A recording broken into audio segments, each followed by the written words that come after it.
এই জায়গাটার নাম দিয়েছে Soleman Saheb child and old age care. আগে অন্য নাম ছিল। ভাই বলেন, বাচ্চা আর বৃদ্ধরা একসাথে হয়ে গাদা। ওরা যেমন বড়দের সহায়তা ছাড়া চলতে পারে না, তেমনি বৃদ্ধরাও এই সময় অন্যের সাহায্য ছাড়া চলতে পারে না। সেজন্য বাচ্চা আর বৃদ্ধদের একসাথে রাখা উচিত। এতে বৃদ্ধ লোকগুলোর একাকিত্বগুলো কমবে, আর শিশুগুলো দাদা দাদির সমবয়সী লোকের আদর ও স্নেহ পাবে। আগে সবাই আলাদা ছিল। ভবনের পেছন দিকে একটা ছোট্ট পাঠাগার আছে, কাঠের তাক ভর্তি বই, শিশুদের জন্য গল্পের বই, বৃদ্ধদের জন্য ধর্মীয় বই, উপন্যাস আর স্মৃতিচারণামূলক লেখাগুলোর বিশাল সংগ্রহ। পাঠাগারের জানালা খুললেই বাগানের একটা অংশ দেখা যায়, যেখানে পাখিরা ঘোরে, প্রজাপতিরা উড়ে বেড়ায়। ভবনের পাশে ছোট্ট একটা চিকিৎসা কেন্দ্রও আছে। সপ্তাহে 3 দিন ডাক্তার আসেন। মেডিকেল রুমের জানালায় শিশুর আঁকা একটা চিত্র, একজন বৃদ্ধ আর একজন শিশু হাত ধরাধরি করে দাঁড়িয়ে আছে সূর্য ডোবার আলোর নিচে। ইমন হাঁটতে হাঁটতে একটা বেঞ্চে বসে পড়লো। হঠাৎ একটা বাচ্চা ছুটে এসে বলল, আঙ্কেল, আপনি খেলবেন আমার সাথে? ইমন না করতে পারলো না। বাচ্চা মেয়েটার সাথে ব্যাট বল খেলতে লাগলো। ইমন লক্ষ্য করলো আশ্রমের প্রতিটা কোণেই এক একটা জীবনের ভাঙা কাহিনী। এই বাড়িটা এক বিশাল মানব জমিন, যেখানে কেউ সন্তানহীন, কেউ সন্তান পালনে অবহেলিত, কেউ বা পিতৃহারা, কেউ মাতৃহারা, কেউ দুই, কেউ জন্মেই পরিচয়হীন, কেউ বয়সের শেষে পরিচিতদের কাছে বোঝা হয়ে উঠছে। এক বৃদ্ধ চুপচাপ একটা কাঠের চেয়ারে বসে আছেন। ইমন জানতে পারল তিনি একজন অবসরপ্রাপ্ত শিক্ষক। মুখে চুপচাপ গাম্ভীর্য, চোখে অদ্ভুত এক ক্লান্তি। তার পাশে বসে এক 6 বছরের বাচ্চা তাকে জিজ্ঞাসা করলো, দাদু, তোমার ছেলেরা কোথায়? তিনি কেবল আকাশের দিকে তাকিয়ে মৃদুস্বরে বিষাদের সহিত বললেন, তারা খুব ব্যস্ত রে। ইমনের বুক ভারী হয়ে আসে। কেউ বাবা মায়ের জন্য নিজের স্বপ্ন জলাঞ্জলি দেয়, তো কেউ বাবা মাকে বোঝা ভেবে আশ্রমে ফেলে রেখে যায়। তারা কি জানে না মায়ের পায়ের নিচে যে সন্তানের বেহেশত, দিন দুনিয়ার পেছনে ছুটতে গিয়ে যে তারা পরকালের নরকের দিকে চলে যাচ্ছে ক্রমশ। ইয়াসিন বেবি ফুডের বক্সটা নিয়ে দোতলায় গেল। আজ 3 মাস হবে একটা বাচ্চা এসেছে, বয়স 3 মাস। কোনো এক অমানুষ তার পাপ ঢাকতে ফুলের মতন শিশুটাকে ডাস্টবিনে ফেলে রেখে গিয়েছিল। সোলেমান খবর পেতে আশ্রমের ম্যানেজারকে বলে বাচ্চাটাকে নিয়ে আসে। ইয়াসিন খাবারটা মিস রাফসার কাছে দিল। বাচ্চা মেয়েটার ঠান্ডা লেগেছে। ইয়াসিন কোলে তুলে নিল। আশ্রমের সবচেয়ে ছোট সদস্য সে। সোলেমান নাম রেখেছে জুই। ইয়াসিন আদর করলো বাচ্চাটাকে। মিস রাফসাকে বলল মেয়েটার যত্ন নিতে। ঠান্ডা লাগে কি করে? মেয়েটা রাফসার কাছে দিয়ে পেছনে ফিরে হাঁটতে গিয়ে হঠাৎ থমকে দাঁড়ালো ইয়াসিন। কোনো এক বৃদ্ধ মহিলা গান গাইছে। গানটা শুনে ইয়াসিনের মন কেঁদে উঠল। গানটা শুনে ইয়াসিনের হৃদয়ে ব্যাকুল হলো। বৃদ্ধা মহিলার নিশ্চয়ই বুক ফেটেছে, চোখে জল এসেছে। ইয়াসিনের ইচ্ছে করলো গিয়ে মহিলাটাকে দেখতে, কিন্তু দেরি হয়ে যাওয়ায় আর দেখতে পারলো না তাকে। চলে আসলো। এজওয়ান নিজের রুমে বসে একের পর এক হুইস্কি খেয়েই চলেছে। জানতে পেরেছিল পরশু মাহি আর সাফওয়ান বিয়ে করতে যাচ্ছে। এই কথাটা একদম কানে গরম সূচ ফোটার মতন ফুটে গেছে। বিয়ে করার শখ না মাহির? এজওয়ান সেই শখ পূরণ করাবে এখন মাহির। বাশা সুলতান কিছুক্ষণ আগেই শুনেছে এজওয়ানের কর্মকাণ্ডের কথা। শুনেই তার মাথাটা গরম হয়ে গেছে। রেগে হন্তদন্ত হয়ে ছেলের রুমে আসলো। রাগে শরীর কাঁপছে তার। এসব কি শুনছি আমি? এজওয়ান শান্ত মস্তিষ্কে জবাব দিল, যা শোনার তাই শুনছো। এটা কিন্তু একদম বাড়াবাড়ি হয়ে যাচ্ছে। হলে হচ্ছে। সলমান কিন্তু রেগে যাবে। তুমি না জানালে জানবে না, আর রাগা পেও না। তুমি জাস্ট চুপ থাকো। যা ইচ্ছে হয় তুই কর, পরে হিতে বিপরীত হলে তার দায়ভার সব তোর কারণে যেন পলিটিক্স কোনো প্রভাব না আসে বলে রাখলাম। আসবে না, এখন আসতে পারো। বাশার সুলতান চলে গেলেন। এজওয়ান হুইস্কির বোতলের দিকে তাকিয়ে বোতলে চুমু খেয়ে গাইল, যদি তোমায় না পাই মন, শূন্য আমার এই ভুবন, ধ্বংস করবো সবকিছু, ছাড়বো না তোমার পিছু। মেহেরিন গতকাল রাতে একটা চিঠি লিখেছে তার প্রিয় পুরুষটার জন্য। লোকটা ফোনই দেয় না। সেদিন বলল রাতে ফোন দিবে, কিন্তু আর দেয়নি ফোন। তার নিজেরও ফোন নেই। রুমাইসার কাছে চাইতেও শরম করে তার এই উদ্যোগ। মেহেরিনের যান্ত্রিক ফোনে কথা আদান প্রদান করাচ্ছে, চিঠিতে প্রকাশ করাটাই শ্রেয় মনে হয়। 90 দশকের একটা ভাই বানে এখন বেলকনিতে দাঁড়িয়ে অপেক্ষা করছে ডাক পিয়নের। বৃদ্ধ লোকটা আসলে মেহেরিন চিঠির খামটা তাকে দিয়ে বলবে তার ঠিকানায় পাঠিয়ে দিতে। মেহেরিন অপেক্ষা করতে লাগলো, কিন্তু সেদিন আর ডাক পিয়ন আসলো না। মেহেরিনের মন খারাপ হয়ে গেল। রুমাইসা থেকে ঠিকানা নিয়ে চিঠি লিখলো, অথচ পৌঁছে দেওয়ার মানুষটাই আসলো না। মেহেরিনের আর পাঠানো হলো না সেই চিঠিটা। নিচ থেকে আফিয়া সুলতানের ডাক ভেসে আসে। মেহেরিন চিঠির খামটা ব্যালকনির চেয়ারে রেখে চলে গেল। বিকেলের পর ঝড় উঠল। ঝড়ের সাথে ভারী বৃষ্টিপাত হলো। মেহেরিন রুমে এসে তড়িঘড়ি করে ব্যালকনিতে গিয়ে দেখলো চিঠিখানা ভিজে জলে ডুবুডুবু হয়ে আছে। মেহেরিন সতর্কতার সহিত খামটা উঠাতে গেলেও পারল না, ছিঁড়ে গেল। মেহেরিন দীর্ঘ শ্বাস ফেললো। চিঠির টুকরাগুলো ফেলে দিল বাহিরে। পরের দিন আরও একটা চিঠি লিখলো মেহেরিন, কিন্তু অপেক্ষা করলো ডাক পিয়নে। সেদিনও আসলো না তার ডাক পিয়ন। মেহেরিন বুঝতে পারলো না ডাক পিয়ন চাচাটা কেন আসছে না। টানা আরও 2 দিন অপেক্ষা করার পর এক ডাক পিয়নের দেখা মিলল। তবে সেই ডাক পিয়ন আগে সেই বয়স্ক লোক না, এবার ভিন্ন কেউ। মেহেরিন ওড়না টেনে মুখ ঢেকে নিচে নেমে সেই ডাক পিয়নকে পেছন থেকে ডাকলো। লোকটা দাঁড়ালো। মেহেরিন এগিয়ে গিয়ে জিজ্ঞাসা করলো, আসসালামু আলাইকুম। এই কয়দিন ওই চাচাটা আসলো না কেন? আগে যিনি এই পাড়ায় চিঠি দিত, হ্যাঁ। উনি তো আজ 3 দিন হলো মারা গেছে। মেহেরিন চমকে উঠলো এই কথা শুনে। মুখে চলে আসলো ইন্নালিল্লাহ। কিভাবে মারা গেলেন? হার্ট অ্যাটাক করে। আপনি একটু দাঁড়ান, আমার খামটা নিয়ে আসছি আমি। মেহেরিন বাড়ির ভিতর ঢুকে নিজের রুম থেকে খামটা এনে লোকটার হাতে দিয়ে বলল, কাঙ্ক্ষিত ঠিকানায় খামটা পৌঁছে দেবেন। আচ্ছা আপু। লোকটা চলে গেল। মেহেরিন ভারী একটা শ্বাস ফেলল। বিকেলের পরপরই সুলতান নিবাসে ডাক পিয়ন কড়া নাড়ে। বাড়ির দারোয়ান ডাক পিয়নের থেকে চিঠিটা নিয়ে বাড়ির মেয়েদের কাছে দিয়ে আসলো। বাসা সুলতানও নেই আর সোলেমানও নেই। সোলেমান বাসায় ফিরল রাত 9টার দিকে, ক্লান্ত শরীরে, মন মেজাজ বেশ তুঙ্গে। সোলেমানকে দেখেই মেয়েড এগিয়ে আসলো খামটা নিয়ে আর বলল, স্যার আপনার একটা খাম এসেছে। কোথা থেকে? ঠিকানা নাম কিছুই দেওয়া নেই উপরে, শুধু আপনার ঠিকানা দেওয়া। সোলেমান মাথা ঘামালো না, যেতে যেতে বলে গেল, তাহলে ডাস্টবিনে ফেলে দে। মেহেরিনের চিঠিটা সোলেমানের হাতে ঠাঁই না পেয়ে পেল সুলতান নিবাসের এক ডাস্টবিনে। পুরো 3 দিন ধরে মাহির কোনো খোঁজখবর নেই, অথচ গতকাল সাফওয়ান আর মাহির বিয়ে হওয়ার কথা ছিল। সাফওয়ান ফোনে কন্ট্যাক্ট করার চেষ্টা করলো মাহির সাথে, কিন্তু ফোন সুইচ অফ। ভয়ও হতে লাগলো, মাহি গেল কোথায়, আবার কোথাও চলে গেল না তো। কিন্তু মাহি তো বলেছে এবার অনেক দিন থাকবে বাংলাদেশে, আর বিয়ের তারিখ তো সে নিজেই ঠিক করলো। সাফওয়ান মাহির অ্যাপার্টমেন্টে গিয়েছিল। সিকিউরিটি গার্ড বলল মাহি নাকি 2 দিন আগে কোথাও একটা চলে গেছে ব্যাগপত্র গুছিয়ে। সাফওয়ান চিন্তায় পড়ে গেল। মাহির লোকেশন লাস্ট তার নিজের অ্যাপার্টমেন্টে ছিল, তারপর থেকে ফোন বন্ধ। আচ্ছা মাহি কোনো বিপদে পড়েনি তো? সাফওয়ান মাহির অ্যাপার্টমেন্টে সিসিটিভি ক্যামেরা চালু করলো। আশ্চর্যের বিষয় হচ্ছে গত 6 দিন ধরে অ্যাপার্টমেন্টের সিসিটিভি ক্যামেরা নষ্ট। পাগল পাগল লাগছে নিজেকে সাফওয়ানের। আচ্ছা এজওয়ান কিছু করেনি তো? বাংলাদেশের ইতিহাসে ছাত্র রাজনীতি সবসময় গুরুত্বপূর্ণ ভূমিকা পালন করেছে। 1952 সালের ভাষা আন্দোলন, 1966 সালে 6 দফা, 1969 সালের গণ অভ্যুত্থান এবং 1971 সালের মুক্তিযুদ্ধে ছাত্রদের অবদান অনস্বীকার্য। তবে স্বাধীনতার পর ছাত্র রাজনীতির ধারা পরিবর্তিত হতে থাকে। আদর্শিক রাজনীতির জায়গায় আসে দলীয় আনুগত্য, ক্ষমতার লড়াই, হল দখল, চাঁদাবাজি, টেন্ডারবাজি এবং সহিংসতা। এই পরিবর্তনের ফলে শিক্ষাঙ্গনগুলোতে সহিংসতা এবং হত্যাকাণ্ডের ঘটনা বেড়ে যায়। 12ই জুলাই চট্টগ্রামের আকাশে তখন মেঘ জমেছে, কিন্তু শহরের বাতাস আরও গাঢ় ছিল রাজনৈতিক উত্তেজনায়। চট্টগ্রাম কমার্স কলেজ ক্যাম্পাসের নিয়ন্ত্রণ নিয়ে ছাত্রলীগ আর ছাত্র শিবিরের টানাপোড়েন তখন চরমে। কেউ জানতো না সেই দিন বিকেলটা শহরের ইতিহাসের সবচেয়ে ভয়ঙ্কর বিকেলে রূপ নেবে। চট্টগ্রামের একটি কলেজের ছাত্রলীগের সদস্যদের একটা মিছিল বের হয়। মিছিলের উদ্দেশ্য ছিল ক্যাম্পাসে সহিংসতা, অস্ত্রের রাজনীতি বিরুদ্ধে প্রতিবাদ জানানো। চট্টগ্রামের শেরশাহ পলিটেকনিক এলাকা থেকে মাইক্রোবাসে করে ছাত্রলীগ নেতাকর্মীরা জেলা ছাত্রলীগের সম্মেলনে অংশ নিতে বাকলিয়াস্থ সরকারি কমার্শিয়াল ইনস্টিটিউটে যাচ্ছিলেন। তাদের মধ্যে ছিলেন রাইহান সাহেম, সংগঠনের নগর শাখার সাধারণ সম্পাদক, রাফিজ চৌধুরী সাংগঠনিক সম্পাদক, মিজান রাহি বুদ্ধিজীবী মস্তিষ্ক, তানভীর আলম ক্রীড়া সম্পাদক, মাসুম ইকবাল প্রাক্তন সভাপতি, ইলিয়াস জাবেদ রায়হানের ঘনিষ্ঠ সহচর, বাবু শেখ মাঠকর্মী, মজদু ভাই মাইক্রোবাস চালক। গাড়িটা বহদ্দারহাট পুকুরপাড় এলাকায় আসলে আরেকটি মাইক্রোবাস তাদের সামনে এসে গতিরোধ করে। গতিরোধ করার মুহূর্তের মধ্যে ব্রাশ ফায়ার শুরু করা হয়। সেকেন্ডের মধ্যে সব নিস্তব্ধ হয়ে যায়। আকাশে রক্তের গন্ধ ভেসে বেড়ায়। মাইক্রোবাসের কাঁচ ভেঙে ছিটকে পড়ে। কারো মুখে আর কোনো কথা নেই, কারো হাতে প্রাণ নেই। গাড়ির ভেতর লুটিয়ে পড়েন ছাত্রলীগের 6 নেতা, তাদের মাইক্রোবাস চালক ও একজন অটোরিকশার চালক। নিহতদের শরীরগুলিতে ঝাঁঝরা হয়ে যায়। শহরের বাতাসে শোকের গন্ধ। দোকানিরা পাশ থেকে এমন হত্যাকাণ্ড দেখে তড়িঘড়ি করে দোকানপাট বন্ধ করে চলে যায়। পথে থাকা যাত্রীরা উল্টো পথে হাঁটা ধরে। পিচঢালা রাস্তার উপরে পড়ে থাকে তারা 8 জন। ঘণ্টাখানেক পর পুলিশ বাহিনী আসে, অ্যাম্বুলেন্স করে তাদের নিয়ে যায় হসপিটালে। সে 8 জনের মাঝে 7 জন ঘটনাস্থলে মারা যান, আর অন্য একজনকে হাসপাতালে আনার পর চিকিৎসকরা জানান মৃত। পুরো বাংলাদেশে ছড়িয়ে গেল এই হত্যাকাণ্ডের ঘটনা। খবরের কাগজে গোটা গোটা অক্ষরে লেখা হলো চট্টগ্রামের 8 মার্ডারের নিউজ। সোলেমান নিউজটা শুনে থ হয়ে গেল। সকল আসনের এমপিকে চট্টগ্রামে গিয়ে এই পরিকল্পিত হত্যাকাণ্ডে তীব্র নিন্দা ও প্রতিবাদ জানানোর মিছিল বের করতে বলা হলো উপর মহল থেকে। সোলেমানকেও যেতে হলো চট্টগ্রামে তার পরদিন।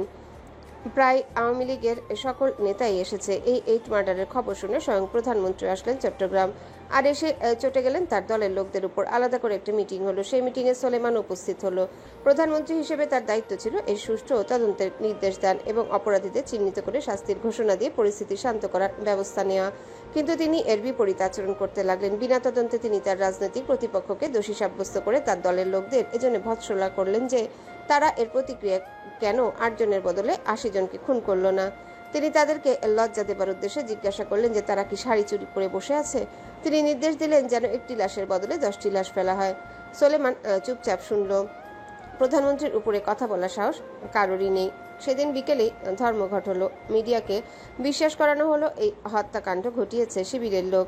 দুপুরটা যেন আগুনের মতো জ্বলছে আজ। রাস্তায় মানুষের চলাফেরা প্রায় নেই বললেই চলে। গরমে কুকুরটাও ছায়ার নিচে জিভ বের করে শুয়ে আছে। বাতাস নিয়ে এক ফোঁটা হাওয়া পর্যন্ত যেন ঘিরে ফেলেছে আকাশ। রোদের তেজ এত বেশি যে দূরের গাছপালাও কেমন বিবর্ণ লাগে চোখে। টিনের ছাউনি যেন সোজা মাথার উপর আগুনে ঢেলে দিচ্ছে। কাকগুলো ডাকছে না, কেবল হা করে বসে আছে। আর বিদ্যুৎ খুঁটির পাশে ঘরমাক্ত শরীর নিয়ে সুলতান নিবাসে প্রবেশ করে সাফওয়ান। সদর দরজা পেরিয়ে বসার ঘরে ঢুকেই এজওয়ানের নাম ধরে ডাকতে থাকে। এজওয়ান এই দুপুরে ভাত ঘুম দিয়েছিল। আকস্মিক নিজের নামে কাউকে ডাকতে শুনে রুম থেকে বেরিয়ে দোতলা থেকে নিচে বসার ঘরের দিকে তাকিয়ে দেখলো সাফওয়ানকে। বিরক্তিতে চোখ মুখ কুচকে আসলো তার। হাই তুলতে তুলতে নিচে নেমে গিয়ে সোফায় পা তুলে বসলো। কি হয়েছে ভাই, এভাবে ষাঁড়ের মতো চেঁচাচ্ছেন কেন? সাফওয়ান হন্তদন্ত এগিয়ে আসলো, দাঁত চেপে বলল, মাহি কোথায়? এজওয়ান বিরক্ত গলায় বলল, হারিয়ে গেছে নাকি মেয়েটা? আপনি জানেন মাহি কোথায়? পাগল নাকি? আমি জানবো কি করে মাহি কোথায়? আপনি না জানলে কে জানবে? আপনি জানবেন বস, আপনিই তো মাহির উঠবি ছিলেন। আপনাদের বিয়ে হওয়ার কথা ছিল, তো অন্যের বউ সরি হবু ও কোথায় সেটা আমি কি করে জানবো বলুন তো? আমি 100% শিওর আপনি জানেন মাহি কোথায়। কোনো প্রুফ আছে এটার? প্রুফ নেই, সেজন্যই তো এখনো বাইরে এসির তলায় ঘুমাতে পারছেন। যান প্রমাণ নিয়ে আসুন, তারপর ডায়লগ ছাড়বেন। আর এটা কোনো চিড়িয়াখানা নয় যে যখন তখন পশু শিকারে চলে আসবেন। এরপর থেকে আসলে ওয়ারেন্ট নিয়ে আসবেন, তা না হলে চাকরির মায়ের পাপ করে দিব। সাফওয়ানের নিজেকে আটকাতে পারল না। এজওয়ানের শার্টের কলার ধরে বসা থেকে দাঁড় করিয়ে গাল বরাবর ঘুষি দিতে উদ্যত হলে এজওয়ান বা হাত দিয়ে হাতটা ধরে ফেললো। পাল্টা সাফওয়ানের বুকে জোরে ধাক্কা মেরে বলে, এই সিআইডি, এটা তোর অফিস না, এটা সুলতান নিবাস। সেদিন মেরেছিস, আমি টু শব্দটুকু করিনি, তাই বলে ভাবছিস তখন এখানে এসে খুশি মারতে পারবি? আমি চুপচাপ খাবো তোর মার, তুলে একটা আছাড় মেরে তোর পিছি গালি দেব বলে রাখলাম। বের হ সুলতান নিবাস থেকে, তা না হলে ঘাট ধাক্কা দিয়ে বের করে দেব। এখনো সম্মানের সহিত বলতেছি, আমি আপনাকে ছাড়বো না। সরি, আমি গে নই। কোনো মেয়েকে নিয়ে এই ডায়লগ বলবেন, কোনো মেয়েকে গিয়ে এই ডায়লগ বলবেন, সে মহা খুশি হবে। বাট আমি হচ্ছি না। একটা বউ থাকলে সেও কথা বললে মহা খুশি হতাম। এখন আসছি ভাই, আমার ঘুমটার 14 গোষ্ঠী উদ্ধার করে দিচ্ছেন। সাফওয়ান পারল না নিজের ক্লাসটা এজওয়ানের মতো নিচে নামাতে। আইনের দৃষ্টি কোন থেকে এজওয়ানকে নির্দোষ দেখা গেলেও সাফওয়ান বেশ জানে এজওয়ান আছে এসবের ভিতরে। তাই সুলতান নিবাস থেকে বের হয়ে কিছু লোক লাগালো সুলতান নিবাসের বাহিরে। এজওয়ান তো একসময় না একসময় বের হবেই। দুপুর কেটে গিয়ে রাত চলে আসলো, কিন্তু এজওয়ানকে সুলতান নিবাস থেকে বের হতে দেখা গেল না। রাত বাজে 10:45। একটা সিঁড়িঘরের নিচে অন্ধকারের মধ্যে ফিসফিসে বাতাস, ধুলো মাখা কংক্রিটের মেঝেতে একটা লোহার চেয়ার, আর তাতে হাত পা মুখ বাঁধা মাহি। ঘরমাক্ত ক্লান্ত মুখ, চোখে মুখে ভয় নেই বললেই চলে, তীক্ষ্ণ নজর। ও চেষ্টা করছে হাতে পায়ে বাঁধন ছিঁড়তে, কিন্তু দড়িগুলো এমন শক্ত করে বাঁধা যে একটু নড়লে রগে রক্ত জমে আসছে। 3 দিন আগে বিয়ের শপিং শেষ করে ক্লান্ত মাহি অ্যাপার্টমেন্টে এসে দরজা বন্ধ করে লাইট জ্বালিয়ে ওয়াশরুমে যায়। একটু পরে ওয়াশরুম থেকে ফ্রেশ হয়ে বেরোতে দরজায় কড়া নাড়া শব্দ শুনে ডোর ভিউ দিয়ে সিকিউরিটি গার্ড দাঁড়িয়েছে। একটু অবাক হয়, দরজা খুলে জিজ্ঞাসা করে, কিছু বলবেন চাচা? দরজা খুলে জিজ্ঞাসা করে। সিকিউরিটি কিছু বলে না, একপাশে তাকায়, চোখে একরকম ভয়ার্ত অব্যক্ত সংকেত। মাহি কিছু বুঝে ওঠার আগে মাথা ঘোরায়। পাশে 3 জন লোক দাঁড়িয়ে, পুরো কালো পোশাকে, মুখ ঢাকা, চোখে সানগ্লাস। মাহি জিজ্ঞাসা করে, আপনার কারা? কোনো উত্তর নেই। 2 জন লোক হঠাৎ এগিয়ে আসে, একটা হাত মাহির দিকে বাড়ে।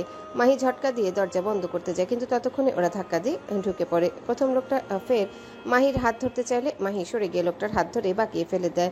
লোকটা ব্যথায় কুকিয়ে উঠে। মাহি দৌড়ে গ্রাউন্ড ফ্লোরে আসে, লোকগুলো পেছন পেছন আসে। দ্বিতীয় লোকটা পেছন থেকে ঝাঁপিয়ে পড়ে, মাহি দেয়ালে ঠেকে যায়। মাহি ধাক্কা দিয়ে নিজেকে ছাড়িয়ে নেয়। প্রথম লোকটা ঘুষি মারতে আসলে মাহি নিচু হয়ে এড়িয়ে যায়, পেটের নিচে কিক করে লোকটাকে মেঝেতে ফেলে দেয়। তৃতীয় নাম্বার লোক সামনে থেকে পাঞ্চ ছড়ে, মাহি 2 হাতে ব্লক করে। এরপর লোকটার থুতনিতে পাঞ্চ মারে, চোয়াল ঘুরে যায়। লোকটা বেঁকে পড়ে আবার উঠে দাঁড়ায়। দ্বিতীয় লোকটা পেছন থেকে মাহিকে ধরে ফেলে। মাহি ছটফট করে, পেছনে মাথা দিয়ে আঘাত করে লোকটার নাকে। রক্ত ঝরে পড়ে লোকটার নাক দিয়ে। প্রথম লোকটা আবারও পেছন থেকে দৌড়ে এসে মাহির পিঠে লাথি মারে। মাহি ছিটকে পড়ে মেঝেতে, কিন্তু মাহি পড়ে গিয়ে থেমে থাকে না। শুয়ে থেকে পা দিয়ে লোকটাকে টেনে ফেলে দেয়। মাহি উঠে দাঁড়ায়। এবার তিনজনে তাকে ঘিরে ফেলে। কিছুক্ষণ টান টান নিঃশব্দ। তৃতীয় নম্বর লোকটা ফুঁসতে ফুঁসতে বলে, তোর কনফিডেন্সটাই মেরে ফেলবো সুন্দরী। মাহি ঠান্ডা স্বরে বলে, চেষ্টা করে দেখতে পারিস। একজন মাহির পেছনে গিয়ে চুল টেনে ধরে। মাহি সোজা পেছনে কোনই মারে। লোকটা কাশতে কাশতে পড়ে। আরেকজন মাহিকে কোণঠাসা করে দেয়ালের কাছে। মাহি দেয়াল ধরে উঠে গালিতে গালিতে লোকটার গালে থাপ্পড় মারে, তারপর কিক। তৃতীয়জন পেছন থেকে ধরতে আসে। মাহি এবার শরীর ঘুরিয়ে তার কাঁধে চড় বসিয়ে ফেলে দেয়। তিনজনই জোরে হাঁপাচ্ছে, রক্ত ঝরছে ঠোঁট আর নাকে। মাহির চোখে আগুন, কাঁধে একটু আঁচল লেগেছে, নাক দিয়ে রক্ত পড়ছে, কিন্তু টান টান হয়ে দাঁড়িয়ে আছে। ঠিক তখনই সিঁড়ি থেকে চাপা পদধ্বনি ভেসে আসে, একটা লম্বা ছায়ামূর্তি। লোকটা আর কেউ না, এজওয়ান। মুখে কালো মাস্ক, শরীরে কালো পোশাক। এতক্ষণ ধরে এজওয়ান সিঁড়িতে দাঁড়িয়ে দেখছিল ঝাঁসি কি রানীর ঝাঁজ। বেশ প্রশংসা করছিল মাহির ফাইটিংয়ের বাহাদুরের কাছে, কিন্তু পরক্ষণে আবার রাগে শরীর কেঁপে ওঠে। মাহি ঘুরে তাকানোর আগে এজওয়ান একটা রুমালে মাহির মুখ চেপে ধরে। মাহি চোখ বড় করে ফেলে, গলা দিয়ে গো গো শব্দ, হাত পা ছটফট করছে, ধীরে ধীরে সব ঝাপসা। মাহি আর মুখটা দেখতে পারে না তখন। এখন মাহি ভাবছে কে এমনটা করলো তার সাথে। ভাবনায় মস্তিষ্ক নাড়া দিয়ে জানান দিল এজওয়ান। কথাটা ভাবতেই দরজা খুলে কেউ প্রবেশ করলো অন্ধকার কক্ষে। বাহিরের করিডোরে আলো এসে রুমটা একটু আলোকিত হলো। কেউ চেয়ার টেনে বসলো মাহির পাশে। মাহি মুখটা স্পষ্ট দেখতে পারছে না, আলোর বিপরীতে লোকটার মুখ। খুব কাছাকাছি আসলো লোকটা, গলার কাছে মুখটা নিয়ে ফিসফিস করে বলল, hi sweeter, how are you? কণ্ঠটা শুনেই মাহি চিনে ফেললো একদণ্ডে লোকটা কে হতে পারে। মুহূর্তে চিৎকার দিয়ে বলল, শয়তানের বাচ্চা, তুই করেছিস এসব? এজওয়ান আয়েশ করে বসলো চেয়ারে। হাতের ইশারায় কাউকে বলল লাইট জ্বালিয়ে দিতে। সাথে সাথে রুম আলোকিত হলো। এজওয়ান দেখলো গালের সাইডে রক্ত শুকিয়ে আছে। এখন মাহি ঠোঁট কামড়ে তা দেখলো। কি চাচ্ছিস তুই? কিসের জন্য এমন করছিস? আমার তোকে চাই, বিয়ে করবো তোকে, বউ হবি তুই আমার। আমাকে বিয়ে করে কি পতিতালয়ে ব্যবসা করবি? এজওয়ান বাঁকা হাসলো। আমি কুলাঙ্গার নাকি যে বউ দিয়ে ব্যবসা করব? আমি কুলাঙ্গার নাকি যে বউ দিয়ে ব্যবসা করব? আমার যা টাকা পয়সা জায়গা সম্পত্তি আছে তাতে তোর মতো হাজারটা মেয়েকে পারলেও এজন সুলতানের টাকার এক ভাগও শেষ হবে না। তাই বাজে বকা বন্ধ কর। তাহলে আমার পিছনে কেন লেগেছিস? তোর আশেপাশে তো মেয়ের অভাব নাই, তাদের ভিতরে কাউকে ধরে বিয়ে করে ফেল না। ওপস, তোর আবার বিয়ে করতে হয় নাকি? প্রতিদিন ড্রেস চেঞ্জের মতো মেয়ে চেঞ্জ করিস। একদম ঠিক বলেছিস, কারেক্ট। এর জন্য তোকে নোবেল পুরস্কার দেওয়া উচিত। বাঁধন খুলে দে বলছি। দেবো না, আগে বিয়ে হবে, তারপর তুই সারা পাবি। বিয়ে? তাও আবার তোকে? মরে গেলেও করবো না বলেছি না? তাহলে আমিও ছাড়বো না, তুই এখানে থাকবি আমার কাছে বন্দি হয়ে। হাতের বাঁধন ঢিলে কর, কষ্ট হচ্ছে। মামার বাড়ি আপনার নাকি মামার বাড়ি ঘুরতে এসেছিস? নাকি আমি তো চাকর, কোনটা? রাজি হয়েছে বিয়েতে? রাজি আমি হব না। Okay fine, I have no problem. কি ইচ্ছে করছে মাটির নিচে পুঁতে ফেলতে। তার জন্য হলেও তোর বিয়ে করতে হবে আমাকে। করবি আমাকে বিয়ে? তা করছি, কানে যায় না তোর? নাকি কানে ময়লা জমে গেছে? তোর যে পরিষ্কার কোনো আমার বুঝলি, তোর যে পরিষ্কার কান আমার বুঝলি, চাপা চুপা ব্যথা হয়ে গেছে তোর সাথে বক বক করে। তুই জানিস না আমি সাফওয়ানকে ভালোবাসি? হ্যাঁ জানি তো সুইটার। জানার পরও এরকমটা কেন করছিস? তোর জীবনে তো মেয়ের অভাব নেই, ওদেরকে বিয়ে কর না। আমার পিছনে কেন পড়লি? ওয়াই? এজওয়ান হাই তুলতে তুলতে ফোনে সালমান খানের একটা গান ছাড়লো, তারপর গানের সাথে সুর মিলিয়ে গাইলো। এজওয়ানকে এভাবে গা ছাড়া ভাবে গান গাইতে দেখে মাহি দাঁত চেপে বলল, একটু লেস একটা ছেলে তুই। এজওয়ান গানটা বন্ধ করে বলল, তাতে তোর বাপের কি? এই তুই আমার সামনে থেকে সরত। তোর চেহারা দেখলেই আমার শরীর চিরমির করে উঠছে। কেন সুইটার? আমি তো দেখতে সাফওয়ানের চেয়েও বেশি হ্যান্ডসাম। অবশ্য সুন্দরী মেয়েদের চয়েস তো অলরেডি ছাপড়া মার্কাই হয়ে থাকে, তাই মাইন্ড করছি না। সাফওয়ানের সাথে তোর মতো নর্দমার কিটের তুলনা হয় না। কে করছে ওই চেঙ্গিস খানের সাথে আমার তুলনা? আমি সিরিয়াসলি, আমার লেভেলে নেই তোর সাফওয়ান, কিন্তু আমাদের নামের কিন্তু একটা মিল আছে মাহি। আমি এজওয়ান আর ও সাফওয়ান, 1-1 মিল আছে। তাই তুই তোর জীবন থেকে সাপকে বাদ দিয়ে এজকে গ্রহণ করবি। সেটা তোর স্বপ্ন। এখন চুপ থাক, ক্ষুধা লাগছে তোর, খাবি কিছু? তোর রক্ত খাবো, বের করে দে। সেটা তো জীবনও পাবো না সুইটার। খাওয়ার কথা বলেছিলাম, তুই উড়িয়ে দিলি। পরে ক্ষুধার তাড়নায় মারা গেলে তার দায়ভার মাহি কিছু বলল না, হাঁসফাঁস করতে লাগলো বাঁধনটা খোলার জন্য। এজওয়ান মাহির বৃথা চেষ্টা দেখে বলল, এখন চলে যাব আমি। মাহি দাঁত চেপে ধরে বলল, যা তো, যা এখান থেকে। এজওয়ান গা ছাড়া ভাব নিয়ে ওকে বলে ওই কক্ষ থেকে বের হয়ে আসলো। মাহি পারছে না এখন নিজেকে চড়াতে। আর একটু সতর্ক থাকলে আজকের এই দিনটা তাকে দেখতে হতো না। সাফওয়ানকে মনে পড়ছে বারবার। সাফওয়ান কি পাবে মাহির খোঁজটা, নাকি এখন থেকে তাদের পথ ভিন্ন হতে থাকবে? এজওয়ান মাহির কক্ষ থেকে বের হয়ে করিডোর পেরিয়ে অন্য আরেকটা কক্ষে আসে। এখানে চেয়ারে হাত পা বাঁধা 3 জন লোক বসা। এজওয়ান তাদের সামনে চেয়ার টেনে বসলো। শরীরের অবস্থা তাদের ভীষণ খারাপ, টানা 2 দিন পেটানো হয়েছে তাদের। এখন লোকগুলো এজওয়ানকে দেখে ভয়ে কেঁপে উঠল। একজন তো কেঁদে বলে উঠল, আমাদের দোষটা কি স্যার? কি করেছি আমরা? এজওয়ান পায়ের উপর পা তুলে বসে বলল, কি করেছিস জানিস না? আমি বারবার বলিনি মায়ের গায়ে একটাও টোকা দিতে? তো আমাদের মারছিল, আমরা নিজেদের প্রোটেক্ট করার জন্য। হুস, তোদের মারছিল, তোরা মার খাবি। টাকা নেওয়ার সময় কি বলেছিলি? টাকা কম দিয়েছিলাম আমি? মায়ের শরীর দিয়ে রক্ত কেন বের হলো? ওর উপর যা ইচ্ছে তাই করবো, একমাত্র আমি, আর কেউ না। এখন অপরাধ যখন করেছিস, আর খেসারত তো দিতেই হবে। বাহাদুর, দরজাটা খুলে দে। অনেকদিন হলো ওদের ভালো মতন ভোজন হয় না। একটা পুরনো লোহার দরজার তালা খুলে যায়। মুহূর্তে ভেতর থেকে বেরিয়ে আসে ঘন গর্জনের মতো একটা আওয়াজ। কেউ যেন শিকল ছিঁড়ে ছুটে আসতে চাইছে। লোকগুলো আটকে উঠে। কি আছে ওই ঘরে? এজওয়ান উঠে দাঁড়িয়ে বলে, মাত্র 3টা কুকুর। ওরা মাংস খেতে ভীষণ পছন্দ করে, তবে সব মাংস না, শুধু মানুষের মাংসটা পেলে ভীষণ খুশি হয়। দরজা খুলতেই কালো 3টা কুকুর ঝাঁপিয়ে পড়ে। ওদের চোখে রক্ত লেগে লাল হয়ে আছে, থাবা গাঢ় লাল দাগে ভিজে আছে। প্রথমেই তারা চেঁচামেচি করা লোকটির গলার উপর লাফিয়ে পড়ে। কামড়ে রানের থেকে মাংস আলাদা করে ফেলে। বাকিরা চিৎকার করতে থাকে, নিজেদের বাঁচাতে চেষ্টা করে, কিন্তু বাধা পায়ের রশি নড়ে না। চোয়ালের শব্দ, কান্না, হাড় চূর্ণ হওয়ার ভয়ঙ্কর সুরে কটাক্ষ রক্তে রক্তে ভাসে। কিন্তু কক্ষটা সাউন্ড প্রুফ থাকায় কক্ষের বাহিরে আওয়াজটা বের হতে পারে না। এজওয়ান চেয়ে দেখলো কুকুরগুলোর খাওয়া। কি আয়েশ করে হিংস্রতা নিয়ে খুবলে খুবলে নাড়ি ভুড়ি খুবলে ছিঁড়ে খাচ্ছে। অন্য কেউ থাকলে এতক্ষণে বোধহয় ভয়ে বমি করে ভাসিয়ে দিত। চোখে দেখা তো দূরে থাক। এজওয়ান বাঁকা হেসে পিছনে ফিরে হেঁটে যেতে যেতে বলে, ওদের 2টা দিন কিছুই খেতে দিইনি, আজ ওদের পার্টি, ডিস্টার্ব করা উচিত নয়। নির্জন, নেমেসিস আর ব্লিটস, এই 3 কুকুরকে এজওয়ান ইউক্রেনের আন্ডারগ্রাউন্ড সামরিক গবেষণা ল্যাব থেকে কিনে এনেছে। তাদের স্নায়ু মাংসপেশি শক্তিশালী করার জন্য কৃত্রিম হরমোন ব্যবহার করা হয়েছে। প্রতি সপ্তাহে তাদের খেতে দেওয়া হয় মাংস, হতে পারে সেটা মানুষের বা অন্য কিছু। এজওয়ান এদের খুব বিশেষ বিশেষ কাজে ব্যবহার করে। সবসময় এদের সাক্ষাৎ পাওয়া যায় না, যেদিন যায় সেই দিনটা একদম ভয়ঙ্কর হয়ে থাকে। এই কুকুরগুলো আর কুকুর নেই, এরা হিংস্র আর নিয়ন্ত্রিত নরখাদকতার অস্ত্র। ঠিক 2 দিন পর চট্টগ্রাম থেকে ঢাকায় ফিরেছে সোলেমান। এজওয়ানকে সিঁড়ি দিয়ে নামতে দেখে সোলেমান জিজ্ঞাসা করলো, কোথায় যাচ্ছিস? এই তো গাঁজা খেতে, তুমি খাবে? সোলেমান বিরক্ত হলো। ভাইজান শোনো। বল। আমি অস্ট্রেলিয়া যাচ্ছি আগামীকাল। কেন? আমার এক ফ্রেন্ডের বিয়ে, সেই জন্য। সোলেমান মাথা ঘামালো না, এমনিতেই শরীর বড্ড খারাপ। রুমে চলে আসলো। ফোনে 1 ফোঁটাও চার্জ নেই। সোলেমান ফোনটা চার্জ দিয়ে ওয়াশরুমে গেল লম্বা একটা শাওয়ার নিতে। ঘেমে নিয়ে একাকার হয়ে গেছে। মরবে একজন, আর তার জন্য গলা ফাটাতে হবে পুরো গোষ্ঠীকে। বিরক্তিকর। পেটে প্রচন্ড ক্ষুধা। সোলেমান লম্বা শাওয়ার নিয়ে টাওয়েল দিয়ে মাথা মুছতে মুছতে বের হয় ওয়াশরুম থেকে। এক হাত দিয়ে মাথা মুছে অন্য হাত দিয়ে ফোনটা ওপেন করতেই দেখলো রুমাইসার ফোন কল। গতকাল দুপুরের দিকে ফোনটা তার বন্ধ হয়ে গিয়েছিল, আর আজ বাজে বিকাল 4টা। পুরো একটা দিন নেটওয়ার্কের বাইরে ছিল সোলেমান ফোন দিল রুমাইসাকে। রুমাইসা বাড়ির বাইরে এসেছে, ভার্সিটি থেকে অ্যাসাইনমেন্ট দিয়েছে তার জন্য পেপার কিনতে। ভাইয়ের ফোন পেয়ে দাঁড়িয়ে গেল, ফোনটা রিসিভ করে কানে নিল ফোনটা। হ্যালো ভাইয়া। সোলেমান গম্ভীর গলায় জিজ্ঞাসা করলো, ফোন দিয়েছিলি, কোনো দরকার? ফোনে কেন পাচ্ছিলাম না তোমায়? কোথায় গিয়েছিলে? চট্টগ্রাম। আর ফোনে চার্জ ছিল না। কি বলবি বল? মাথা ব্যথা করছে, ঘুম হয়নি এখনো, ঘুমাবো এখন। তোমাকে যে মেহেরিন একটা খাম পাঠিয়েছিল, পাওনি সেটা? সোলেমানের কপালে ভাঁজ পড়ল। কিসের খাম?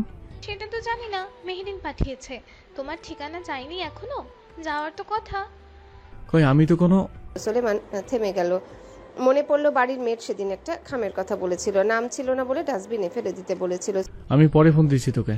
সোলেমান ফোনটা কেটে ফোনটা পকেটে ভরে টাওয়েলটা বিছানায় ফেলে নিচে নেমে আসলো। মেটকে ডেকে বলল, রাকিব, রাকিব কোথায় গেলি? তাড়াতাড়ি আয়। রফিক দৌড়ে আসলো রান্নাঘর থেকে। জি স্যার। সেদিন এই খামটা কোথায় ছিলে? ডাস্টবিনে স্যার। তুলি নিয়ে তাড়াতাড়ি। ময়লা তো নেই। নেই মানে? বাইরে ফেলে দেওয়া হয়েছে। বাইরে কোথায় ফেলেছিলি বলত? বাগানের কিনারে পুরানোর জন্য নিয়ে গেছে শফিক ভাইয়া। সোলেমান অস্থির বুক নিয়ে বাড়ি থেকে বের হয়ে বাগানে আসলো। বাগানের এক কোণে ময়লা কাগজপত্রের স্তূপ জমে আছে, তার পাশে শফিক দাঁড়ানো, লাইটার দিয়ে আগুন ধরিয়ে দিচ্ছে কাগজগুলোতে। সোলেমান দৌড়ে আসলো, আগুন ছড়িয়ে যাচ্ছে কাগজগুলোর মাঝে। সোলেমান শফিককে ধাক্কা দিয়ে সরিয়ে দিয়ে পা দিয়ে আগুন নেভানোর চেষ্টা করতে করতে শফিককে বলল, গাদার বাচ্চা কি করলি এটা? পুড়ে যাওয়া কাগজ ছাই হয়ে উঠছে, আগুনের তাপে সোলেমানের পায়ের চামড়া লাল হয়ে উঠছে। সেদিকে সোলেমানের হুঁশ নেই, একটা একটা করে পুড়তে থাকা কাগজ সরিয়ে দিচ্ছে। হঠাৎ একটা জিনিস তার চোখে পড়লো, একটা খাম, আধা পোড়া, কিনারাগুলো জ্বলছে, কিন্তু মাঝখানটা এখনো অক্ষত। সোলেমান সঙ্গে সঙ্গে সেটা 2 আঙ্গুলে চেপে তুলে আনলো আগুন থেকে। সঙ্গে সঙ্গে হাতের আঙ্গুল পুড়ে গেল খানিকটা, কিন্তু সোলেমান তো আক্কা করলো না তা। সোলেমান খামটা নিয়ে চলে আসলো। আধা পুড়ে যাওয়া সেই খাম, যেটা কিনা অগোচরে ছিল ধ্বংসের খুব কাছাকাছি, এখন তার হাতের তালুতে শীতল বাতাসের মতো নিঃশব্দ আশ্বাস হয়ে ঠাঁই নিয়েছে।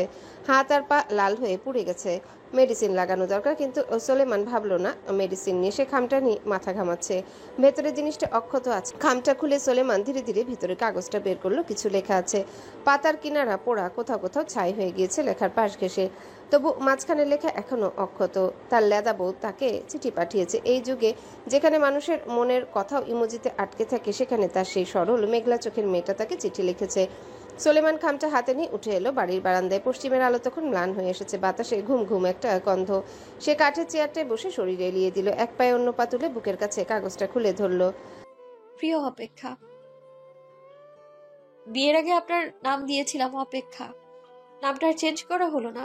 আজও তো আপনার অপেক্ষায় থাকি আমি। চিঠির শুরুতে সালাম জানাচ্ছি আমি, আশা করি ভালোই আছেন।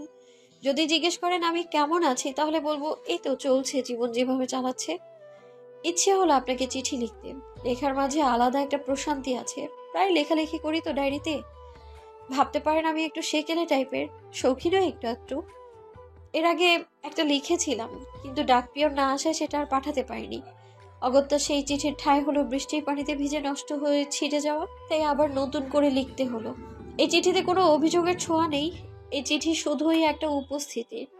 আমি আছি, আপনি আছেন, আর আমাদের অস্তিত্বের একটা ক্ষীণ দলিল মাত্র। আমরা একসাথে নিচে নেই, তবুও একই নামের সঙ্গে বাধা পড়েছি। এই বাঁধনের কোনো অভ্যস্ততা এখনো আসেনি আমাদের মাঝে। আপনি আমায় মেনেছেন কিনা স্ত্রী হিসেবে, এটাও অস্পষ্ট এখনো আমার কাছে, তাই গভীর কোনো আলোচনায় যেতে পারছি না। আপনি আমায় বোধহয় ভালোবাসেন না, তাই না? এটা না একটু স্পষ্ট হয় আমার কাছে, তবে আমরা কেউ কাউকে ভালোভাবে চিনি না এখনো, এটা চিরন্তর একটা সত্যার। পরেও আমার দিন শুরু হয় আপনার নাম দিয়ে, আর দিন শেষ হয় আপনার অনুপস্থিতির হিসেব কষে। বিয়ের পর আমাদের দেখা হয়েছিল একবার, সেদিন আপনার চোখে আমি তেমন গভীর কিছু দেখিনি, না প্রত্যাখ্যান আর না আকর্ষণ, কেমন যেন একটা দোটানার ছাপ দেখেছি আমি। আশা করি বিষয়গুলো একটু হলেও ক্লিয়ার করবেন। আমার ভ্রম নাকি বাস্তব? আমার জীবনে 2 পুরুষের বিচরণ ঘটেছে, এক আমার বাবা আর এক আপনি। বুঝতেই পেরেছেন তাহলে এই সপ্তদোষী আপনাকে ঠিক কোথায় ঠাঁই দিয়েছে। আচ্ছা শুনুন, আপনি তো ঈদে বাড়ি আসবেন বলেছেন, একটু আগে আসা যায় না? আমি বোধহয় আপনার চেহারাটা ভুলতে বসেছি। এ বাড়িতে একটা ছবিও নেই আপনার, যে একটু সময় অসময় ছবির সামনে দাঁড়িয়ে তাকাবো। একটা ছবি বাঁধিয়ে দিয়ে যাবেন? খবর তো নেন না। আমি না হয় ছবির সাথে কথা বলেই মনের ভাব প্রকাশ করব, এতে আমার মনটাও ভালো থাকবে। অনেক বলে ফেলেছি না? আসলে চিঠি লিখতে বসলেই আমার সব কথা মনে পড়ে আর গড়গড় করে লিখে যাই। ভালো থাকবেন, এতে আপনার সহধর্মিনী মেহরিন। সোলেমান চিঠিটা পড়ে বুকের মাঝে চেপে ধরলো। তার বইয়ের বলা একটা কথা মিথ্যা নয়। বুকের অস্থিরতা আরো বেড়ে গেল। সোলেমান আর বসে থাকতে পারলো না, বারবার চোখের সামনে একটা লাইনই ভাসছে, একটু আগে আসা যায় না? আমি বোধহয় আপনার চেহারা ভুলতে বসেছি। সোলেমান উঠে দাঁড়ালো, অসুস্থ শরীর নিয়ে শরীরে সাদা শার্ট পরে বেরিয়ে গেল মহাদেবপুরের উদ্দেশ্যে বইয়ের দোরগোড়ায়। তার বউ তার চেহারা ভুলে যাওয়ার পথে। এদিকে যে এক দেখায় সোলেমান মেহরিনের চেহারা মুখস্থ করে রেখেছে। এই মেয়ে তাহলে কেন ভুলবে স্বামীর চেহারা? সন্ধ্যা নামার আগে সোলেমান বের হয়েছিল ঢাকার সুলতান নিবাস থেকে। জুলাই মাসের আকাশ দিনের বেলা যেমন আগুন ঝরায়, সন্ধ্যার পর ঠিক তেমন করে নিঃশ্বাস ফেলায়, সান্ত্বনা মেলে দেয়। কিন্তু আজকে সন্ধ্যায় যেন কোনো প্রশান্তি নেই। তার বুকের ভেতরটা অদ্ভুত রকমের ভারী। গাড়িতে উঠে বসতে ঢাকা সড়কের আলো আধারির মধ্যে দিয়ে এগুতে থাকে তার যাত্রা। গন্তব্য মহাদেবপুর। রাস্তায় তখন ব্যস্ততা কিছুটা কমে এসেছে, তবে ফ্লাইওভারের নিচ দিয়ে গেলে এখনও শব্দ উঠে মোটরসাইকেলের গর্জন, হর্নের কান্না। আর শহরের অস্থির নিঃশ্বাস। গাড়ির জানালা অর্ধেক নামানো, হালকা গরম বাতাসে মিশে আছে শহরের ধুলোর গন্ধ। রাস্তা যখন ফাঁকা হতে থাকে শহরের আলো পেছনে পড়ে যেতে থাকে। বগুড়া পার হওয়ার পর অন্ধকার ঘনিয়ে আসে। গাঢ় নীল আকাশে তখন কালচে ছায়া। চারিপাশে শুধুই রাস্তার পাশে ছুটে চলা গাছের সারি আর মাঝে মাঝে সাদা আলোয় ভেসে ওঠা কোনো চায়ের দোকান। হঠাৎই ফোনটা বেজে উঠল। স্টিয়ারিং হাত দিয়ে সামনে পকেট থেকে ফোন বের করে স্ক্রিনে চোখ রাখে সোলেমান। উপর মহলের এক পরিচিত নাম। এই সময় তার ফোন পেয়ে কিঞ্চিত অবাক হলো। ফোন রিসিভ করে সোলেমান বলল, বলুন। ওপাশ থেকে ভেসে আসে, আজ রাত 12টায় একটা মিটিং বসবে, মেইন ডিসকাশন হবে আজ, সবাই থাকবে, আপনাকেও আসতে বলা হয়েছে। সোলেমানের চোখ সোজা রাস্তায় নিস্তব্ধ এই রাত। গাড়ির হেডলাইটে আলোকিত হয়ে থাকা সরু পথ আর মোবাইলের ভেতর ছুটে আসা দায়িত্বের ভার সব একসাথে হুড়মুড় করে মাথায় নেমে আসে। সোলেমান শান্ত গলায় বলে, আমি এখন ঢাকার বাইরে। মিটিংটা যদি ভোরের পর করা হয় তাহলে আমি অ্যাটেন্ড করতে পারবো, আর যদি না করা হয় তাহলে আমাকে ছাড়াই করতে হবে মিটিংটা। হ্যালো বন্ধুরা, পরবর্তী পার্ট খুব তাড়াতাড়ি আসবে, তো সবাই অপেক্ষায় থাকো। আর চ্যানেলটি যারা এখনো সাবস্ক্রাইব করোনি তারা পরবর্তী পার্ট দেখার জন্য চ্যানেলটি সাবস্ক্রাইব করে রেখো। ধন্যবাদ সবাইকে, আমাদের সাথেই থেকো।